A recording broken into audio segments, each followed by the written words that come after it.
Perang biasa identik dengan alutsista yang mumpuni dari setiap negara. Tetapi pernahkah kalian mendengar perang nanas antara suatu negara? Apakah menurut kalian senjatanya adalah nanas? Mari kita bahas saat ini.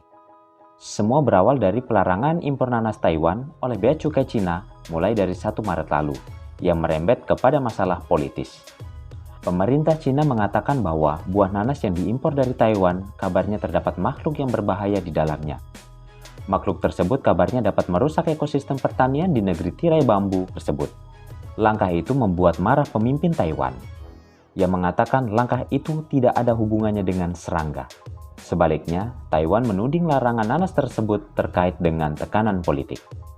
Presiden Tsai Ing-wen pun mengunjungi perkebunan nanas di Taiwan Selatan.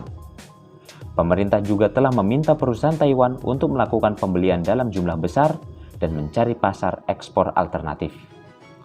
Jadi, perang nanas adalah sebuah topik permasalahan yang sedang hangat di negara Taiwan dan Cina. Semoga video ini dapat menambah wawasan kita pada dunia global. Sampai jumpa!